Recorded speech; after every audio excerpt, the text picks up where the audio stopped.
ओम नमः शिवाय। मेरे चैनल श्री जी में आप सभी लोगों का स्वागत है।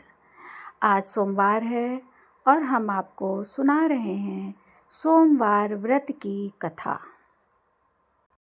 तो बोलिए शंकर भगवान की जय हो। किसी नगर में एक धनी व्यापारी रहता था। दूर दूर तक उसका व्यापार फैला हुआ था। नगर के सभी लोग उस व्यापारी का सम्मान करते थे। इतना सब कुछ संपन्न होने के बाद भी वह व्यापारी बहुत दुखी था, क्योंकि उसका कोई पुत्र नहीं था, जिस कारण अपने मृत्यु के पश्चात व्यापार के उत्तराधिकारी की चिंता उसे हमेशा सताती रहती थी।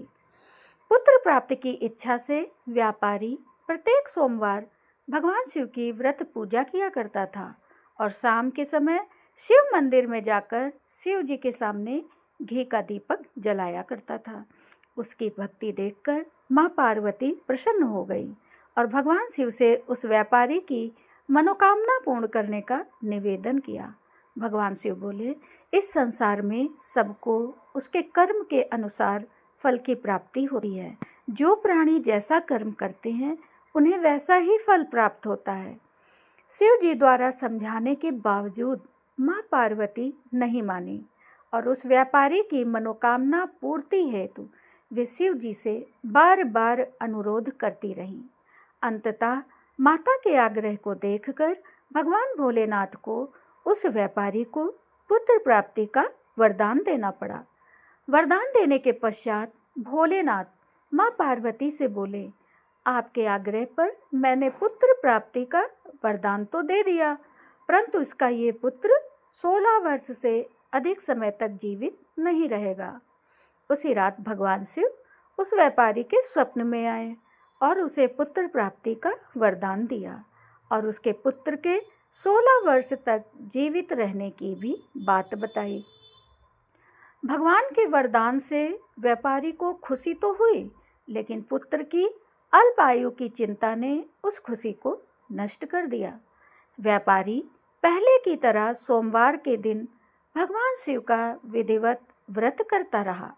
कुछ महीनों के बाद उसके घर एक अति सुंदर बालक ने जन्म लिया और घर में खुशियां ही खुशियां भर गई।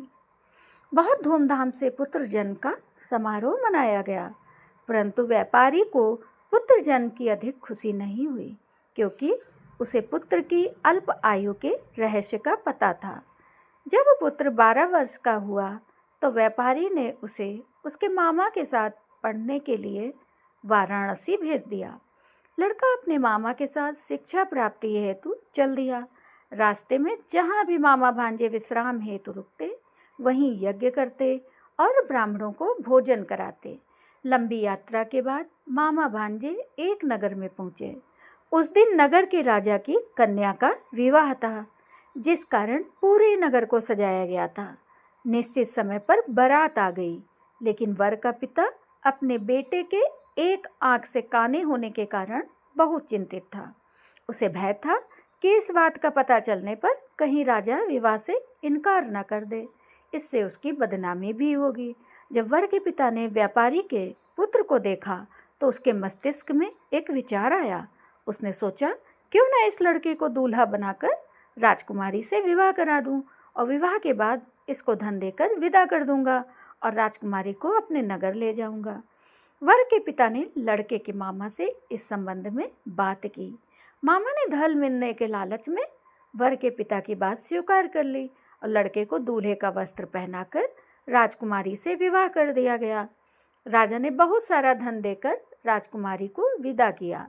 शादी के बाद लड़का जब राजकुमारी के साथ लौट रहा था तो वो सच नहीं छिपा सका। उसने राजकुमारी की ओढ़नी पर लिख दिया, राजकुमारी, तुम्हारा विवाह मेरे साथ हुआ था।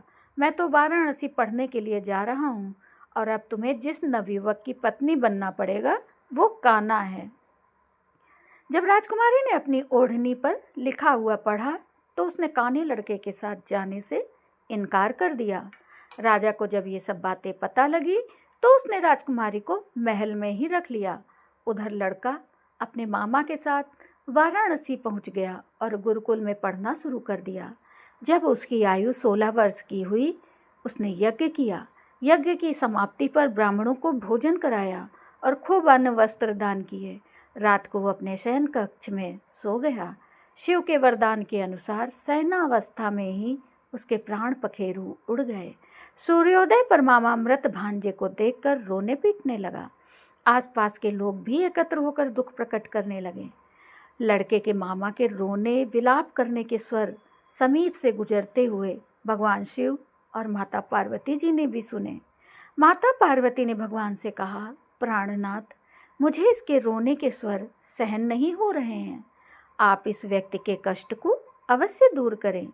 भगवान शिव ने माता पार्वती के साथ अदृश्य रूप में समीप जाकर देखा तो भोलेनाथ माता पार्वती से बोले, यह तो उसी व्यापारी का पुत्र है जिसे मैंने 16 वर्ष की आयु का वरदान दिया था। इसकी आयु पूरी हो गई है। माँ पार्वती ने फिर भगवान शिव से निवेदन किया, उस बालक को जीवन देने का आग्रह किया।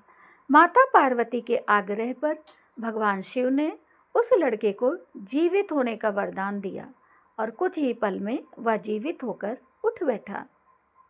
शिक्षा समाप्त करके लड़का मामा के साथ अपने नगर की ओर चल दिया। दोनों चलते हुए उसी नगर में पहुँचे जहाँ उसका विवाह हुआ था। उस नगर में भी यज्ञ का आयोजन किया। समीप से गुजरते हुए नगर के राजा ने यज्ञ का आयोजन देखा और उसने तुरंत ही लड़के और उसके मामा को पहचान लिया।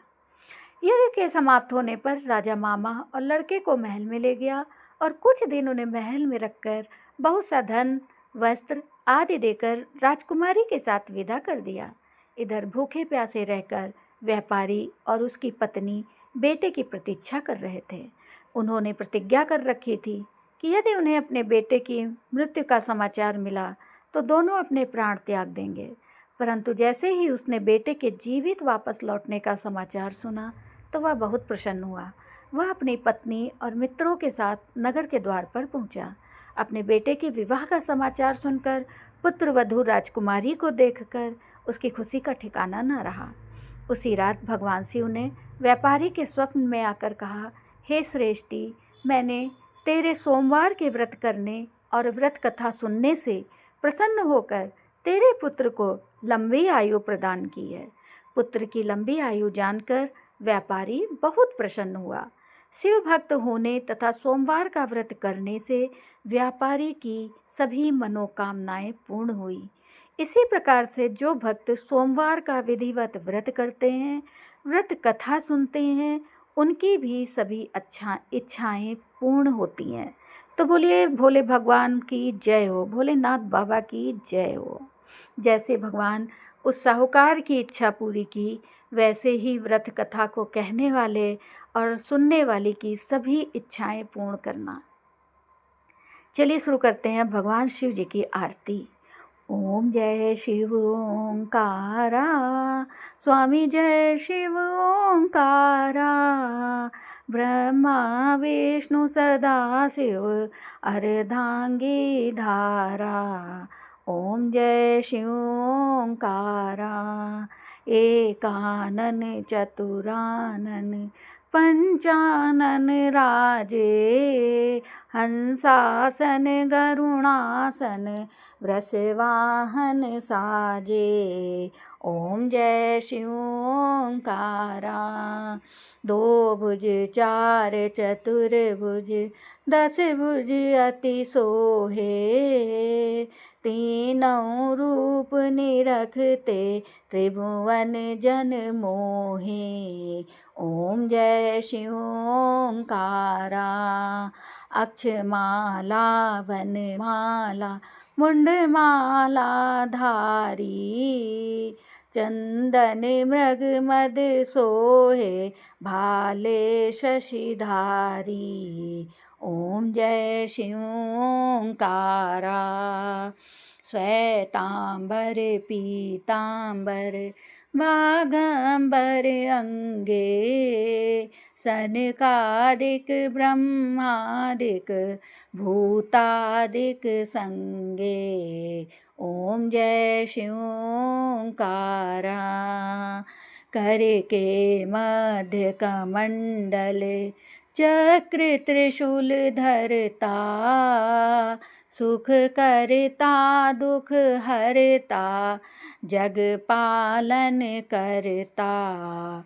ओम जय शिव ओंकारा। ब्रह्मा विष्णु सदा शिव, जानत अविवेका, प्रणवाक्षर में शोभित ये तीनों एका। ओम जय शिव ओंकारा। लक्ष्मी वा सावित्री, पार्वती संगा, पार्वती अर्धांगी, शिवलहरी गंगा। ओम जय शिव ओंकारा। पर्वत सोहे पार्वती, शंकर कैलासा, भांग धतूर का भोजन भस्मी में वासा। ओम जय शिव ओंकारा। जटा में गंग बहत है, गले मुंडन माला, शेष नाग लिपटावत, ओढ़त मृग छाला। ओम जय शिव ओंकारा। काशी में विराजे विश्वनाथ, नंदी ब्रह्मचारी, नित उठ दर्शन पावत, महिमा अति भारी। ओम जय शिव ओंकारा। त्रिगुण स्वामी जी की आरती, जो कोई जन गावे, कहत शिवानंद स्वामी, सुख संपत्ति पावे। ओम जय शिव ओंकारा। ओम जय शिव ओंकारा। हरि जय शिव ओंकारा। ब्रह्मा विष्णु सदा शिव, अर्धांगी धारा। ओम जय शिव ओंकारा। तो बोलिए भोले बाबा की जय हो। बोलिए ओम नमः पार्वती की जय हो।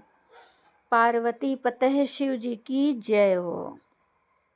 तो राधे राधे दोस्तों, आपको मेरे कहानी या व्रत कथा कैसी लगी हमें कमेंट करके अवश्य बताइएगा। मेरे चैनल को सब्सक्राइब भी करिएगा। धन्यवाद दोस्तों।